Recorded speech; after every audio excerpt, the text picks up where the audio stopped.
আজি প্ৰায় 17-18 বছৰ আগতেই দিলৱাৰে তেতিয়াই পালসাৰ বাইক চলাই ক্লাছলৈ যায় গুৱাহাটীত পালসাৰ বাইক চলাই ঘূৰে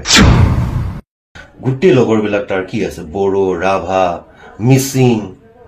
সকলোৰে লগত সমানে মিলি থকা এটা ল'ৰা কটনৰ এছএনবিসি হোষ্টেলত থকা ল'ৰা কাষতে আৰকেবি হোষ্টেল ৰজনীকান্ত বৰদলৈ যেটো কসমোপলিটান বা যেটো নিউ হোষ্টেল বুলি কয় এছএনবিসিত তাত থকা ল'ৰা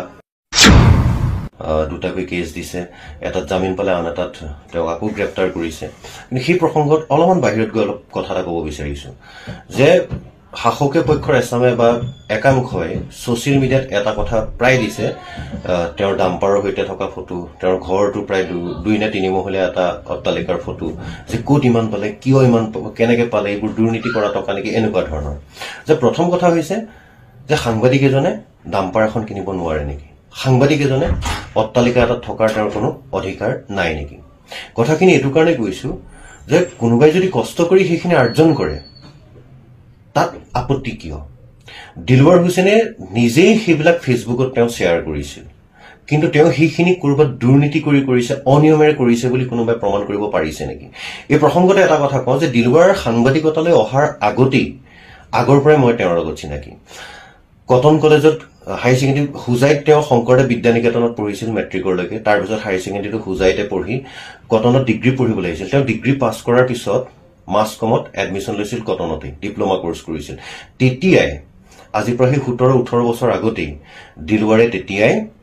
পালসাৰ বাইক চলাই ক্লাছলৈ যায় গুৱাহাটীত পালসাৰ বাইক চলাই ঘূৰে আমি যেতিয়া খুজকাঢ়ি ফুৰো সিটি বাছত ঘূৰি ফুৰো দিলৱাৰে তেতিয়া বাইক লৈ ঘূৰি ফুৰে মই তাক এদিন সুধিছিলো যে তই ইমান বাইক সাইক লৈ ঘূৰি ফুৰ এটা টুটো একো চাকৰি বাকৰি হোৱা নাই কেনেকৈ হি মোক কয় যে দাদা মোৰ মায়ে বিজনেছ কৰে দেউতাই কৰি থৈ যোৱাখিনি আছে আৰু দাদাহতো কৰে মোৰ ককাই ভাই আমি কেবা জানো গতিকে দাদাহতো গোটেইখিনি ব্যৱসায় কৰে আমাৰ এতিয়াও এখন নে দুখন নে তিনিখন গৈছিলে পাহৰিলো ট্ৰাক ডাম্পাৰ তেতিয়াই আছে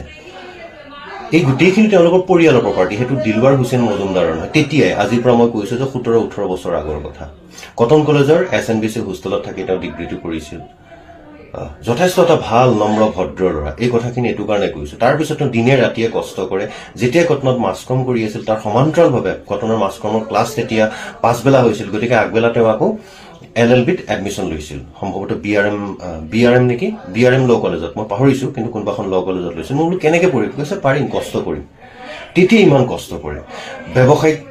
মাইণ্ড এটা আছিল পত্নীৰ নামত এখন দোকান খুলিছিল সেইখনকো এতিয়া বহুতে সমালোচনা কৰিছে কাপোৰৰ দোকান এখন এদিন ফোন কৰি মাতিছিলো যাব নোৱাৰিলো কিন্তু পত্নীয়ে চাব বুলি কৈছিল মানুহ এজন ৰাখিম যথেষ্ট কষ্ট কৰে দিনটোত 15-16 ঘণ্টা একদম সঁচা অৰ্থত কষ্ট কৰে যথেষ্ট অধ্যয়নশীল ল'ৰা যথেষ্ট ভাল ল'ৰা আৰু যিটো প্ৰথম কেছত যেতিয়া এই যে কিবা বড়ো জাতি কিবা এনেকুৱা ধৰণৰ শব্দটা লগাইছে মোৰ বিশ্বাসে নহয় কাৰণ দিলৱাৰ গোটেই বন্ধুবিলাক মই নিজে কৈছো আহোম হয় মই গাহৰি খাওঁ মোৰ ৰুমতো যদি কেতিয়াবা ভাত খাবলৈ গৈছিল মই যে কৈছো আজি তই নালাগে মোৰ গাহৰি আছে একো নাই দাদা আপুনি গাহৰি খাই থাকিব হেতাখন নলগালে হ'ল মোৰ কাৰণে এক্সট্ৰাকে অকণমান চিকেন আনি বনাই দিব তেনেকুৱা গুটি লগৰবিলাক তাৰ কি আছে বড়ো ৰাভা মিচিং সকলোৰে লগত সমানে মিলি থকা এটা ল'ৰা কটনৰ এছএনবিসি হোষ্টেলত থকা ল'ৰা কাষতে আৰকেবি হোষ্টেল ৰজনীকান্ত বৰদলৈ যেটো কসমোপলিটান বা যেটো নিউ হোষ্টেল বুলি কয় এছএনবিসিত তাত থকা ল'ৰা কাষতে ৰজনীকান্ত বৰদলৈ হোষ্টেল আছে তাত তাৰ বন্ধুবৰ্গ আছে গোটেইখিনি তেতিয়া গতিকে তেনেকুৱা এজন ল'ৰাই তেনেকুৱা কিবা জাতিগত কথা ক'ব বুলি মোক অকণমানো বিশ্বাস নহয় এইকাৰণে কৈছো হি যদি কিবা দুখ কৰিছে তাৰ মতে ব্যৱস্থা লওক এতিয়ালৈকেতো কি দুখ কৰিছে একো স্পষ্ট প্ৰমাণ দিবই পৰা নাই